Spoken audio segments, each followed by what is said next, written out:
गीता को हिंदू ही नहीं बल्कि सभी समुदाय के लोगों को पढ़ना चाहिए, क्योंकि गीता भारत के लिए बहुत ही महत्वपूर्ण है।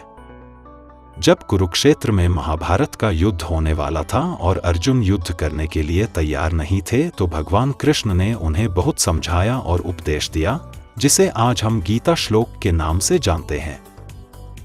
गीता श्लोक को भगवान कृष्ण ने 18 अध्याय में बांटा है और 700 श्लोक गीता में है। महाभारत युद्ध जब हुआ तो स्वयं भगवान श्री कृष्ण, जो भगवान विष्णु के अवतार हैं, उन्होंने खुद गीता का उपदेश अर्जुन को दिया। यदा यदा हि धर्मस्य ग्लानिर्भवति भारत अभ्युत्थानमधर्मस्य तदात्मानं सृजाम्यहम्। श्री कृष्ण कहते हैं कि जब जब धर्म की हानि और अधर्म की वृद्धि होती है, तब तब मैं अपने स्वरूप की रचना करता हूं। यम समो बंधु कृत्वा यन्नावसीदति, अर्थात मनुष्य के शरीर में रहने वाला आलस्य ही उनका सबसे बड़ा शत्रु होता है। परिश्रम जैसा दूसरा कोई अन्य मित्र नहीं होता, क्योंकि परिश्रम करने वाला कभी दुखी नहीं होता है। चिंत्या जायते दुःखं नान्यथेति निश्चय, तया हिन सुखी शांतः सर्वत्र गलितस्पृह। अर्थात चिंता से ही दुख उत्पन्न होते हैं, किसी अन्य कारण से नहीं। ऐसा निश्चित रूप से जानने वाला चिंता से रहित होकर सुखी, शांत और सभी इच्छाओं से मुक्त हो जाता है। यो न हृष्यति न द्वेष्टि न शोचति न कांक्षति, शुभाशुभ परित्यागी भक्तिमान्य समे प्रिय। अर्थात जो न कभी हर्षित होता है, न द्वेष करता है, न शोक करता है, न कामना करता है, तथा जो शुभ और अशुभ संपूर्ण कर्मों का त्यागी है, वह भक्तियुक्त पुरुष मुझको प्रिय है। अंतकाले च मामेव स्मरण मुक्त्वा कलेवरम, यह प्रयाति स मद्भावम याति नास्त्यत्र संशय।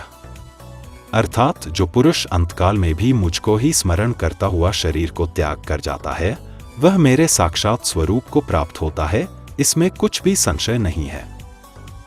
शक्नोति एव यह सोढुं प्राक्शरीर विमोक्षणात्, काम क्रोधोद्भवम वेगन संयुक्तः स सुखी नरः। अर्थात जो साधक इस मनुष्य शरीर में शरीर का नाश होने से पहले पहले ही काम क्रोध से उत्पन्न होने वाले वेग को सहन करने में समर्थ हो जाता है, वही पुरुष योगी है और वही सुखी है। नैनन छिद्रन्ति शस्त्राणि नैनन दहति पावक, न चैन क्लेद्यन्त्यापो न शोष्यति मारुत।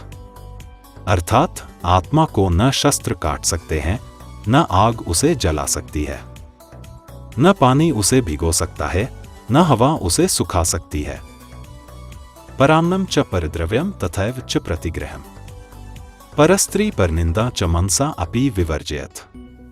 अर्थात पराया अन्न, पराया धन, दान, पराई स्त्री और दूसरे की निंदा, इनकी इच्छा मनुष्य को कभी नहीं करनी चाहिए।